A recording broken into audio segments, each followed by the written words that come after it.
Buenos días. Hoy vamos a hablar de dos movimientos muy importantes de principios del siglo XX, el cubismo y el futurismo.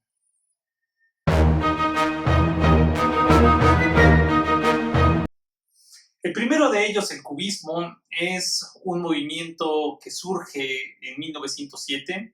El término, al igual que otros términos que se utilizan en las vanguardias, fue invención de un viejo conocido, Louis Bossuet, el crítico de arte francés que había bautizado al fauvismo.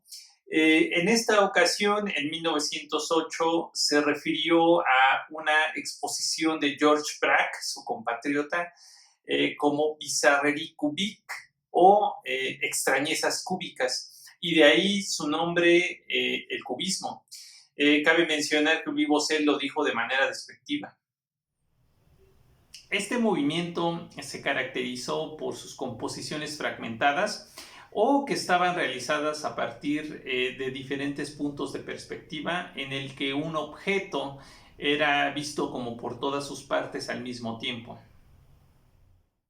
Para que se den una idea del gran aporte que tuvo el movimiento cubista para la representación pictórica posterior, vamos a entrar en el análisis de la perspectiva geométrica o euclidiana, aquella que buscaba representar las tres dimensiones de nuestro espacio utilizando únicamente dos ejes, el eje X y el eje Y. La representación pictórica ha trabajado con esta perspectiva desde el Quattrocento italiano, es decir, desde los años 1500, en el que pintores como Frangélico, Piero della Francesca, Masaccio, Paolo Uccello, entre muchos otros, explotaron la idea con la finalidad de dar realismo a la imagen y sobre todo de poner al hombre como centro del universo.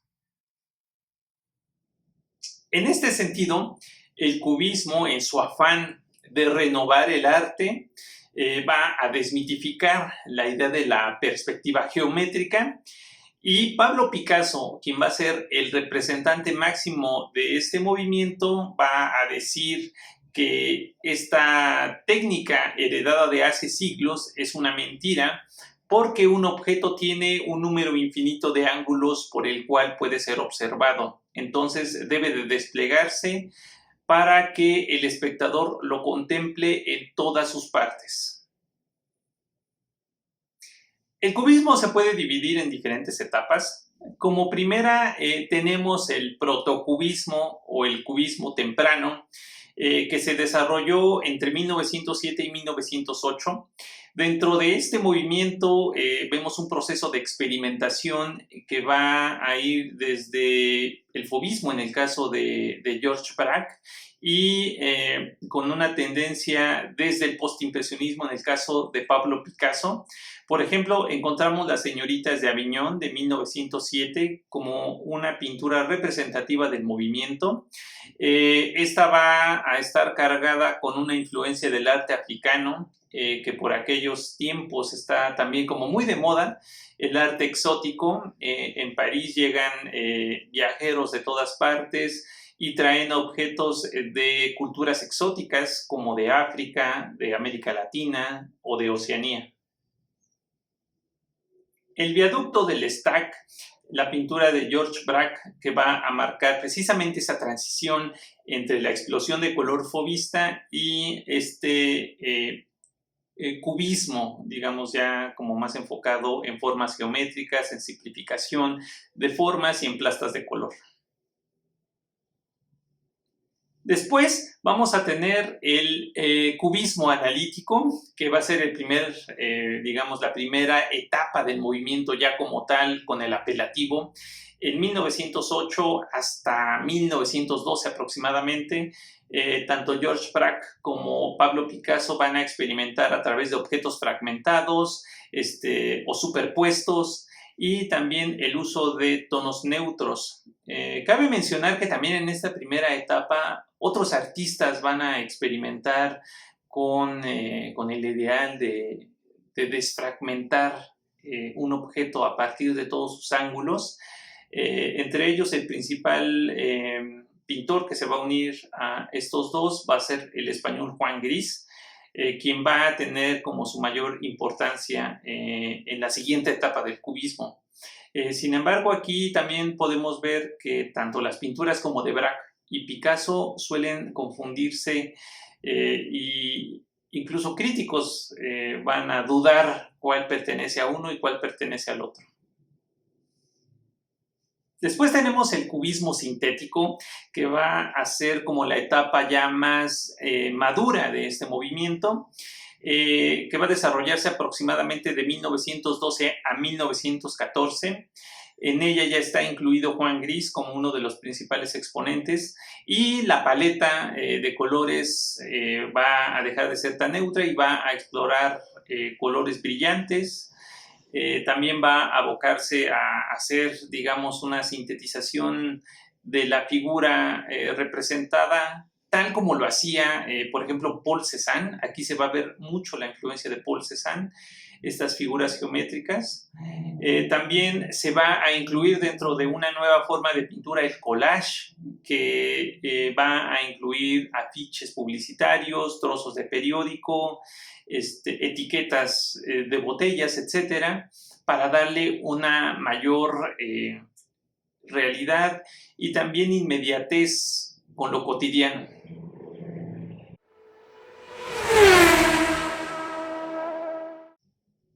Después vamos a encontrar el futurismo, un movimiento surgido en Milán en 1909 a partir de un manifiesto escrito por el poeta italiano Filippo Marinetti. Primero, este movimiento va a tener repercusión dentro de la literatura, pero también va a influir otras artes como la pintura, obviamente, y la música.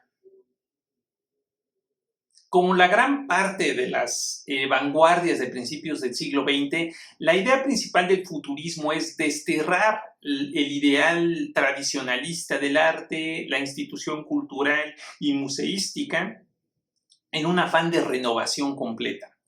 Es por esto que los artistas quienes formaron este movimiento buscan como un apasionamiento y una emoción por lo que les espera el futuro, a partir, digamos, de la revolución industrial que tuvo lugar a finales del siglo XIX y aquello que ven con mucha esperanza en que las máquinas significan innovación y van a traer como una mejor calidad de vida para los hombres.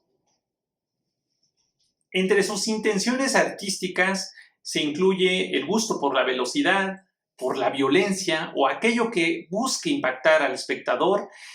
También va a ser muy importante este amor por la estética de las máquinas y por el movimiento mecánico.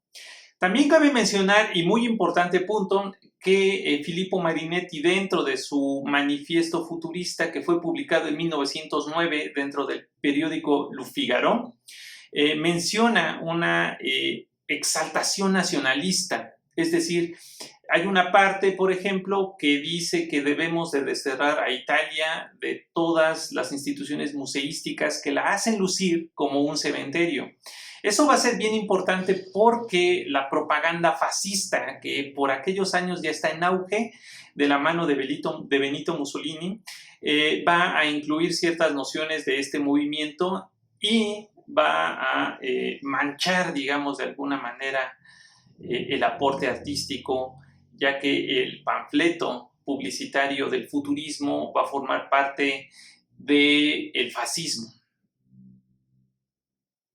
Así como el cubismo intentó representar un objeto a través de múltiples puntos de vista, el futurismo, además de esto, añadió también una parte fundamental del objeto, que es el tiempo o el movimiento.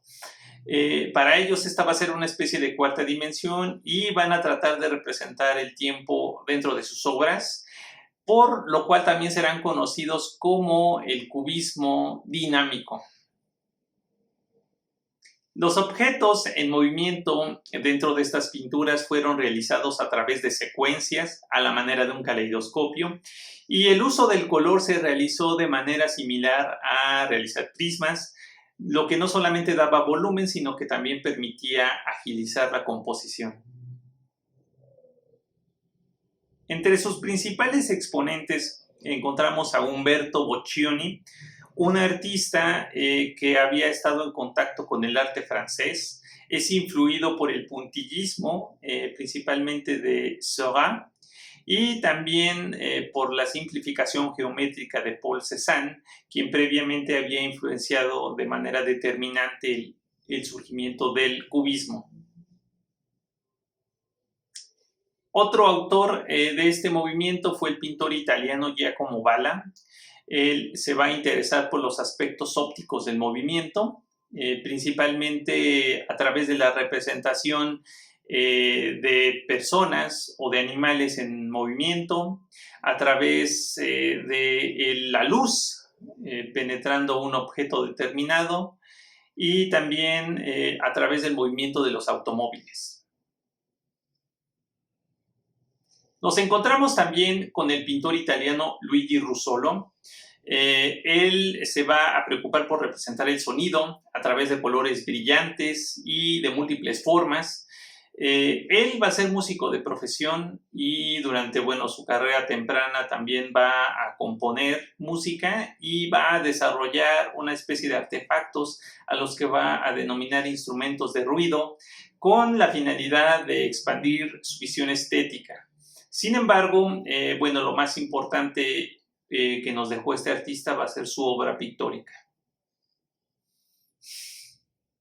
Finalmente tenemos a Carlo Carrà, un pintor que se influenció en el puntillismo de Seurat y que, él veía en esta estrategia pictórica una manera efectiva de desfragmentar un objeto a partir de sus partes, como si éste estuviese compuesto por luz. Lo que él veía en los objetos de Seurat era personajes u objetos que estaban compuestos por millones y millones de colores y que si nosotros separáramos todos los colores tendríamos, digamos, como que la esencia de un objeto. Eso fue algo que le llamó mucho la atención a Carlo Carrà, algo que además le llevaba a reflexionar acerca como de el atomismo, algo que estaba, digamos, como en boga dentro de la ciencia a principios del siglo XX. Finalmente, el movimiento futurista va a morir con el inicio de la Primera Guerra Mundial. Sin embargo, al igual que como sucedió con otras vanguardias de principios del siglo XX, sus artistas van a seguir trabajando y van a vincularse con otros movimientos, con otros artistas, para explorar diferentes visiones estéticas.